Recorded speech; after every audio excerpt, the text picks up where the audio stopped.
Gold's price no longer responds to a single demand driver. The data shows by SocGen a shifting elasticities across jewelry, investors, ETFs, and central banks. These shifts reveal where price discovery is actually happening today.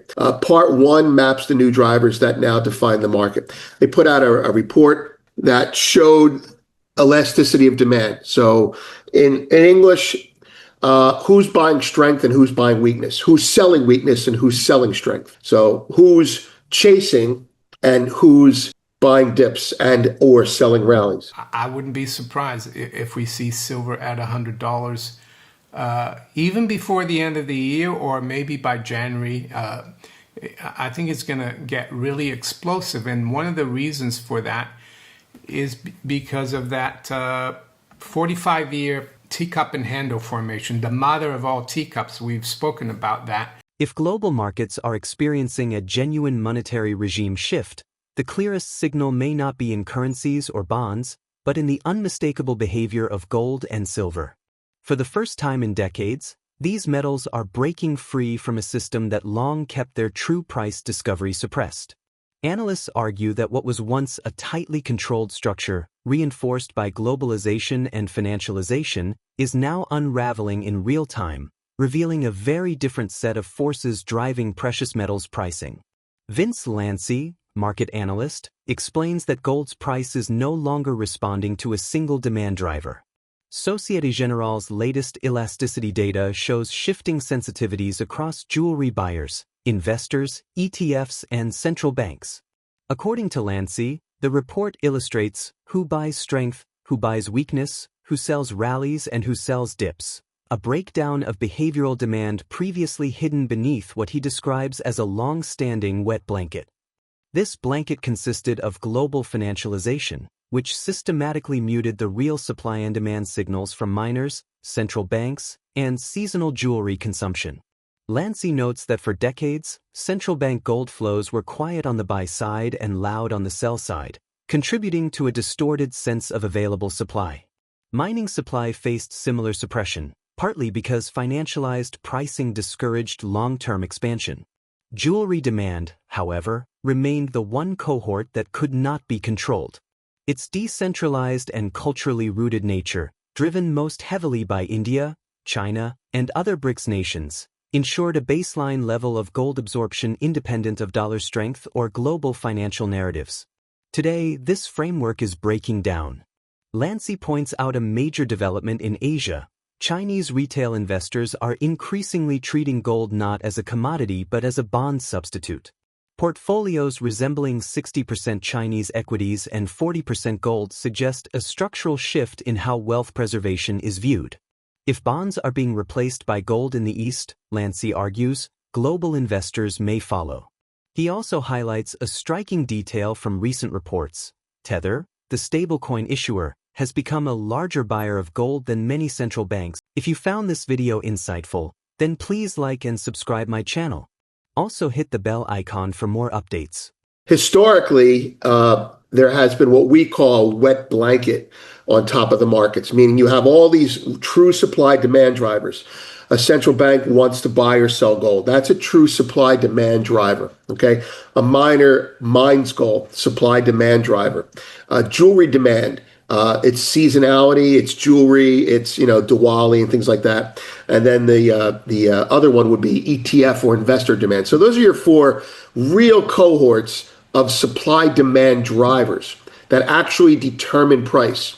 Those four drivers have been under a wet blanket for decades, we contend, from this data. And the wet blanket is globalization and financialization, which suppresses, what's the first one I said? Central bank supply and demand. When they buy it, it's very quiet. When they sell it, it's very noisy. Mining supply and demand. Well, if you suppress the mining prices, you suppress the mining narrative, right? Third one, jewelry. Now, jewelry is one that they cannot suppress because jewelry is indigenous, it's cultural, largely because of India and China and other BRICS nations with their seasonality, whereas American jewelry is really just kind of a gift that you give on holidays. So these are that's a demand they can't suppress because it's real, it's decentralized, and it's not subject to dollar correlations. Then the last one is ETF buying, which is huge globally in the globalism mindset, meaning if you can convince the world that gold is just the tail of the dollar and the dollar is king, well, you can suppress or discourage pricing in gold by encouraging strength in the dollar, which is what we've done. Now, they're monetizing gold at the retail level. They're not. They're treating gold like it's bonds. Okay, that's their 60-40 portfolio. 60% Chinese stocks, 40% gold. That's their portfolio. If bonds are replaced by gold over there, then bonds are replaced by gold at the investor level as well. That's the story going on at 9:45 today. And coming soon over the weekend, over the holiday, we have another story. We have another report that we're looking at. Fascinating because if you may or may not remember, Jeffrey said $6,000 and change to be equal with gold. That was Chris Wood, right, elder statesman, and they do their own. Look, everybody's getting ready to make a big recommendation, I think. Jeffries notes that Tether is a bigger buyer of gold than central banks now. And they go through it, not just that they're buying it and buying more in the last 2 quarters, it's when they buy it and how they buy it. Well, silver's not even really a wedge anymore, right? This is real. Like this was a potential bear structure, down, bear flag, down, that type of shit, right? But it's not. It's down, bear flag, broken, new high, right? So technically that leaves the bull move in place, and then we see how the market digests it, and it's coming right back up there. So if we get above 54.15, right, we have $9 that we can run. We're not there yet, but I'm just saying how it is. The only level that matters above here now is this level, I think. 54, call it 30, 54.30. So the market can go sideways in here now, or it can go up and test it and fail and come back down to here. But you're not excited unless you're trading intraday or minutia. Mario in Echo, financial markets and macroeconomics analyst, presents a more historical and structural perspective on silver. He argues that the metal may be on the verge of completing a 45-year teacup and handle pattern, one of the largest long-term bullish formations in any commodity.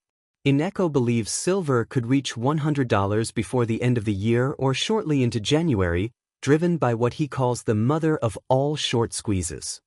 He recalls the 2021 squeeze attempt, when silver briefly moved above $30 before regulatory and bullion bank resistance forced the price lower. This time, he argues, physical demand from sovereign nations makes such intervention much harder.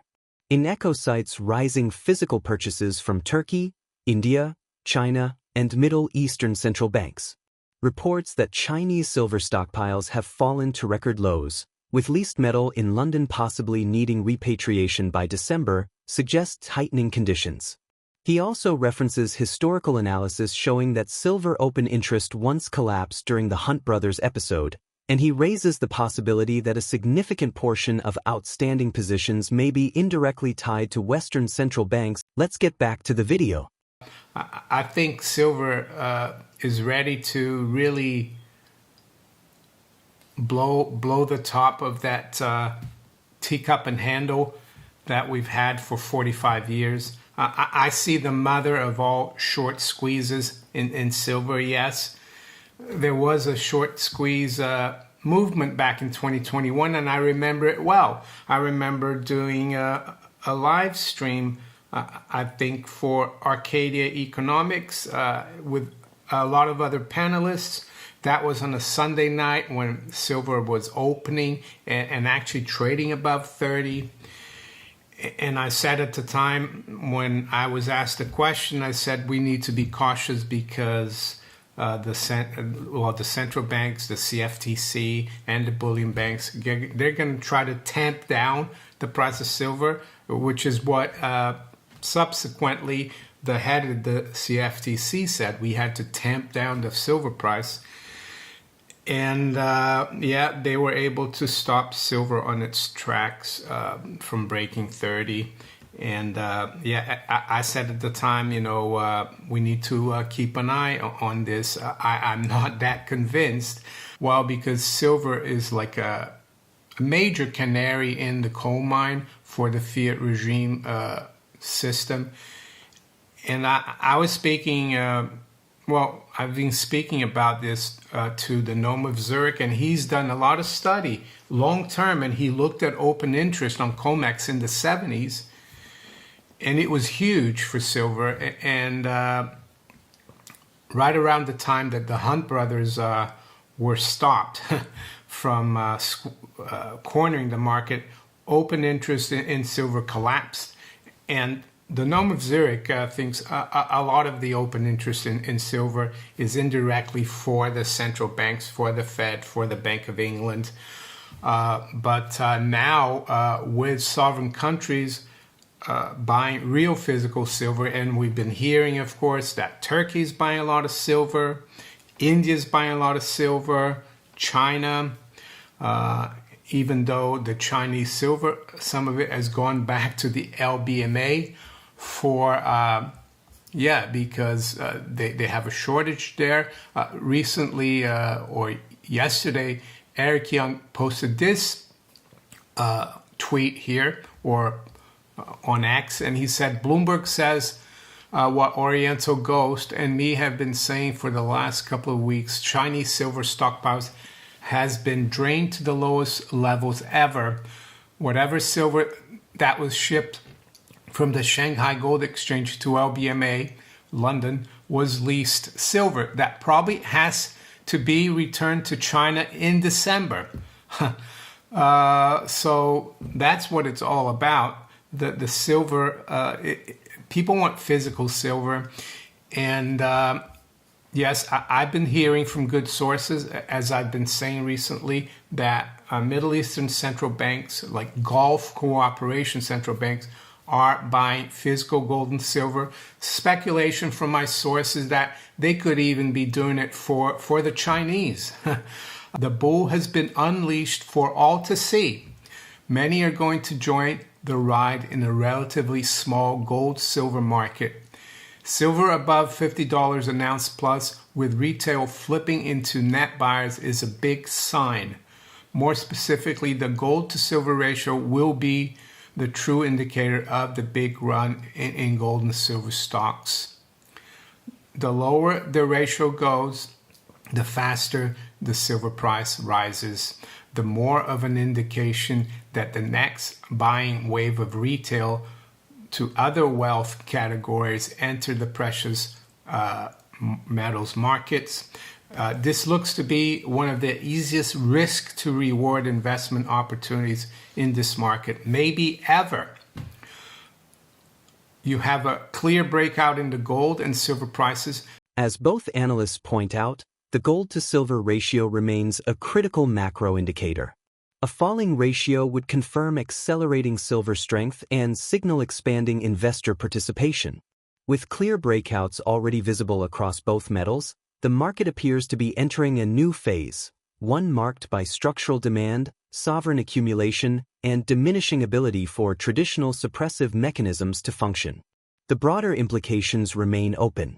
If these dynamics persist, the precious metals complex may be transitioning from a financialized asset class to a global monetary barometer. If sovereign and retail demand continue rising simultaneously, pricing mechanisms may shift decisively toward physical markets rather than paper derivatives. If the gold-to-silver ratio compresses rapidly, the reallocation of capital into precious metals could outpace supply in ways not seen since the mid-20th century.